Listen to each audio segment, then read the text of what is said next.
नमस्कार, RV22 न्यूजमध्ये आपलं सर्वांचं स्वागत.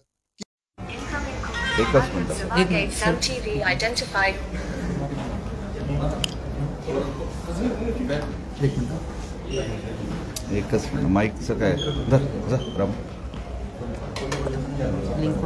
मी टाकतो ना तुला मला नाही आले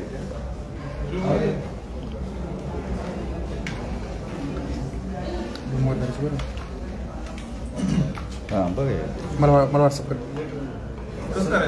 एकच मिनिट सेट होते. हॉटलाईनला लिंक टाकूया. कुठे घेतात लाईव्ह लिंक टाकूया. एक काम कर, तुला कुठं पाहिजे तिथे घे व्यवस्थित. टाकू हॉटलाईनला लिंक टाकू. मला पाठवलं का?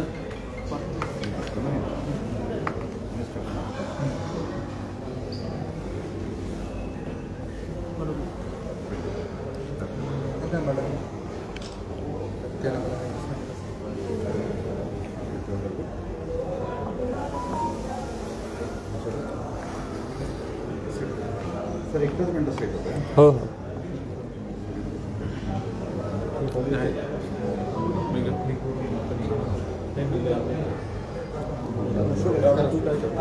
आज बीडला मोर्चाला जात आहेत. काय तुमचं म्हणणं काय मोठ्या संख्येनं नागरिक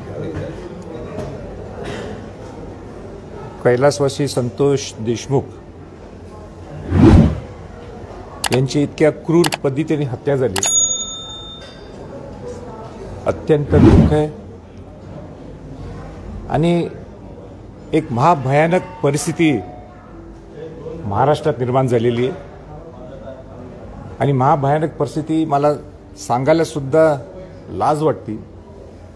ती म्हणजे बीड पॅटर्न हे बिहार पॅटर्न सारखं करायचं आहे का, हा प्रश्न विचारण्याची वेळ आलेली आहे.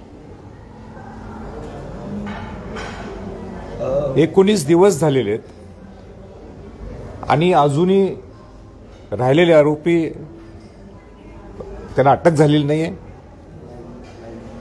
त्यांचा मोरख्या वाल्मिक कराड हा कुठं पळालाय, ह्याला अजून का पकडलं गेलं नाहीये.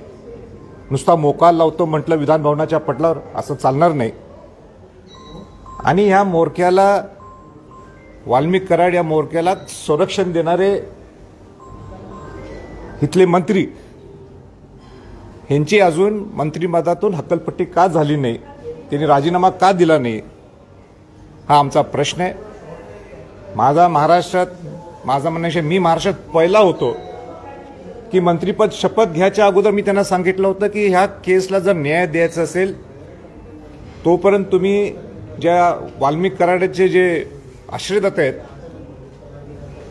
हे ना तुम्ही मंत्रिपद करू नका. तरी तुम्ही केलं ठीक आहे. म्हणून माझी विनंती राहील मुख्यमंत्र्यांना, तुमचे जे काही कौशल्य असेल तुम्ही ही वेळ दाखवण्याची आहे. तुम्ही दाखवून द्या की तो खरा आरोपी जो आहे त्याला, वाल्मिक कराडाला अटक करा. आणि अजितदादांना सुद्धा मला सांगायचं आहे की तुमच्या पक्षातला हे मंत्री आहेत. अजितदादा नेहमी परखडपणाने आपलं नियोजन, आपलं काम करण्याची पद्धत दाखवत असतात. आज तुम्ही सुद्धा कसं का हे संरक्षण द्यायला लागलेलं आहे अशा लोकांना? तुम्हाला पटते का जे काय चाललंय महाराष्ट्रात? उद्या आणि कोणाच्यावर परिस्थिती येईल. आज संतोष देशमुख एक वारला,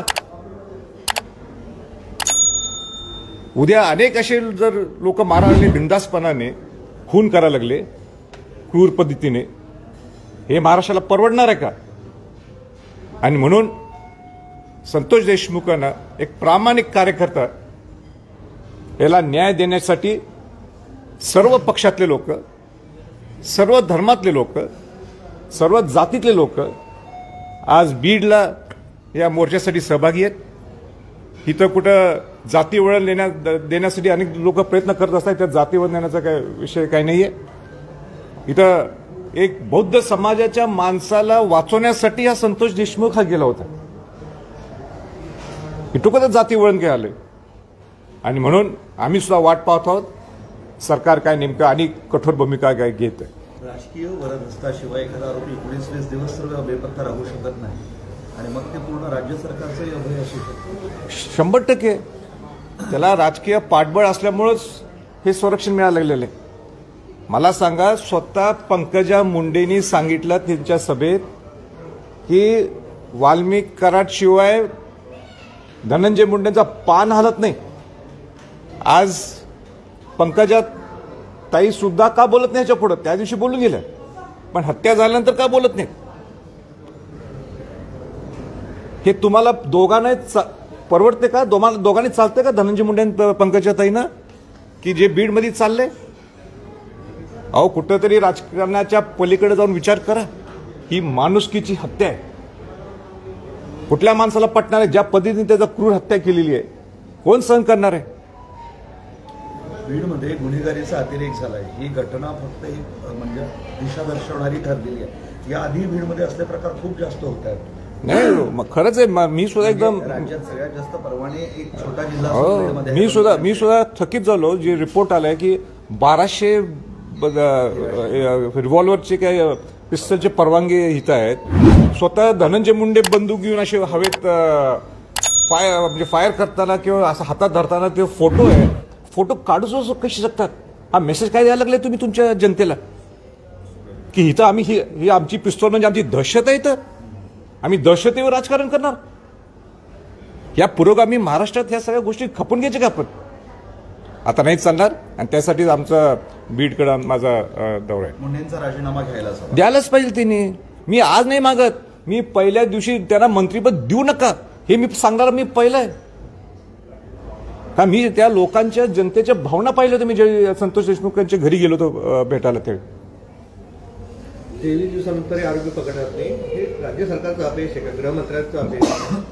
अपयश हे अपयश आहे की काय पुढे बोललेत काय करायचं तू त्याच्यावर नुसतं एका शब्दावर पकडण्यापेक्षा ही सरकारची जबाबदारी आहे. ही सरकारची जबाबदारी आहे. तुम्ही SIT नेमा, काय SIT नेमा. तुम्ही SIT नेमाला पुढं काय मुवमेंट झाली आहे? कुठे आहे ते सगळे आरोपी? तुम्ही या आरोपीने साधं पकडू शकत नाही. कुठे आहे तो मोरक्या? आणि या मोरक्याचा जो बाप आहे त्याला माहित नाही तो कुठल्या अड्ड्यावर बसलेले ते. म्हणजे सामान्य जनतेतला माणूस सांगेल की धनंजय मुंडेंना माहित नाही, म्हणजे कुठं ठेवलेत माहित आहे, सगळं माहिती आहे.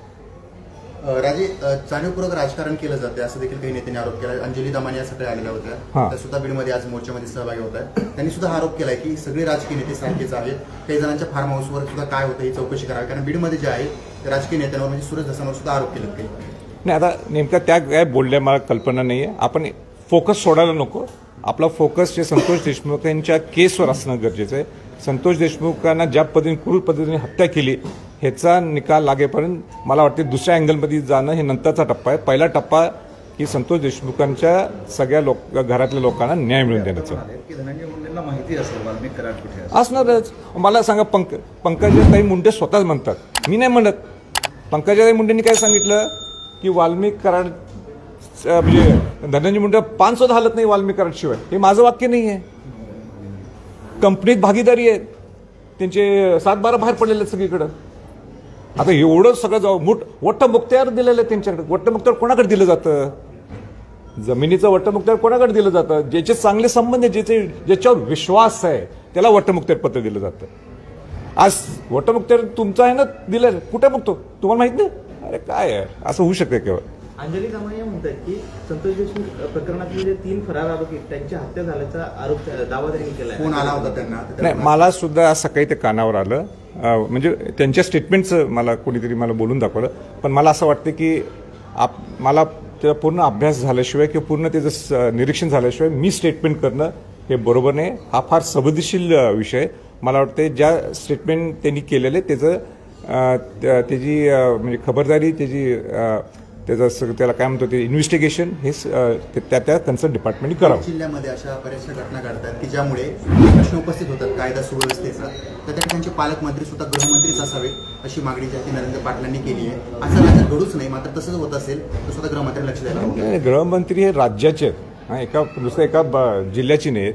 त्यांनी पूर्ण नुसतं बीड नाही, बीड पॅटर्न सगळीकडे होऊ नये ही खबरदारी गृहमंत्र्यांनी आणि मुख्यमंत्र्यांनी घ्यावी.